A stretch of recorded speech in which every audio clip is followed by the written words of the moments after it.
കൂട്ടുകാരെ, ഇന്ന് നമുക്കൊരു വെറൈറ്റി ലഞ്ച് ഉണ്ടാക്കാം. Chicken biryani, mutton biryani, fish biryani, അതുപോലെ തന്നെ നമുക്കൊരു സോയ ബിരിയാണി ഉണ്ടാക്കാം. സ്കൂളിൽ പോകുന്ന കുട്ടികൾക്ക് ടിഫിൻ ബോക്സിൽ കൊടുത്തുവിടാൻ അടിപൊളിയായിട്ടുള്ളൊരു ഡിഷായിരിക്കും കേട്ടോ. അതിനുവേണ്ടി സോയ ആദ്യം തന്നെ റെഡിയാക്കി വെക്കണം.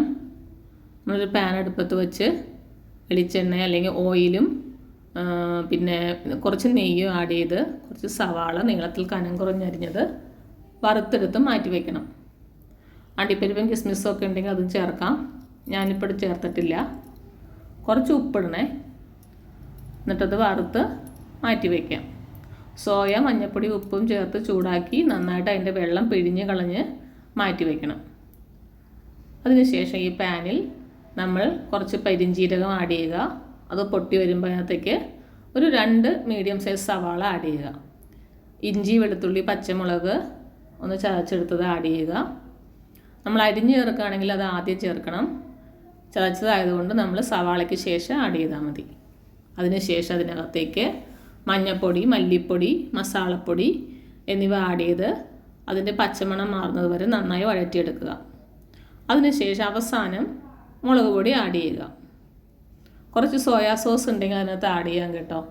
സോയാ സോസ് ബിരിയാണിക്ക് നമുക്ക് നല്ല ടേസ്റ്റ് തരും, സോയ ആയതുകൊണ്ട്. അതിനുശേഷം കുറച്ച് തക്കാളി, ഒരു മീഡിയം സൈസ് തക്കാളി ആഡ് ചെയ്താൽ മതി. ക്യാപ്സിക്കം ഉണ്ടെങ്കിൽ അതും ആഡ് ചെയ്യാം. ക്യാപ്സിക്കം വെന്ത് പോകാതിരിക്കാൻ വേണ്ടിയിട്ടാണ് ലാസ്റ്റ് ആഡ് ചെയ്യുന്നത്. ഇതെല്ലാം കൂടി മിക്സ് ചെയ്ത് നന്നായി വഴന്നു വരുമ്പോൾ നമ്മൾ റെഡിയാക്കി വെച്ചിരിക്കുന്ന സോയ ഇതിനകത്തേക്ക് ആഡ് ചെയ്യുക. സോയ നന്നായിട്ട് പിഴിഞ്ഞ് കളയണേ, അല്ലെങ്കിൽ മസാല അതിനകത്ത് പിടിക്കില്ല. അതിനുശേഷം കുറച്ച് വെള്ളം കൂടി ചേർത്ത് സോയ വേവാൻ വേണ്ടി പാൻ അടച്ച് വയ്ക്കുക. കുറച്ച് ഉപ്പ് ആഡ് ചെയ്യുക. നമ്മൾ സോയ മാരിനേറ്റ് ചെയ്ത് വെച്ചപ്പോൾ കുറച്ച് ഉപ്പ് ആഡ് ചെയ്തായിരുന്നു. അതിനുശേഷം പാത്രം ഒന്ന് അടച്ചു വെച്ച് സോയ നന്നായി കുക്ക് ചെയ്തെടുക്കുക. കണ്ടില്ലേ, എന്ത് ഭംഗിയാണ് കാണാൻ, നല്ല രുചിയാണ് കേട്ടോ. എന്നിട്ട് നമ്മൾ ബിരിയാണി ഉണ്ടാക്കുന്നത് പോലെ തന്നെ കുറച്ച് സോയ മാറ്റി വെച്ച് നമ്മൾ വേവിച്ച് വെച്ച റൈസ് ഇതിനകത്ത് ആഡ് ചെയ്യുക. റൈസ് നമ്മൾ 2 ഗ്ലാസ്സാണ് കേട്ടോ എടുത്തിരിക്കുന്നത്. അത് നന്നായി വേവിച്ചെടുക്കുക. ഇത് ആഡ് ചെയ്ത് ബാക്കി സോയയും അതിൻ്റെ മുകളിലിട്ട് ഇളക്കി യോജിപ്പിച്ച് എടുക്കാം.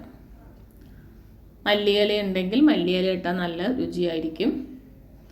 പിന്നെ അതിൻ്റെ മുകളിൽ കുറച്ച് നെയ്യ് തൂവുക. പിന്നെ നമ്മൾ നേരത്തെ തയ്യാറാക്കി വച്ചില്ലേ, ആ സവാള വറുത്തതും ചേർത്ത് നമുക്ക് റെഡിയാക്കി വയ്ക്കാവുന്നതാണ്. കുട്ടികൾക്ക് വളരെ ഇഷ്ടമാവും. മസ്റ്റായിട്ടും ട്രൈ ചെയ്യണേ.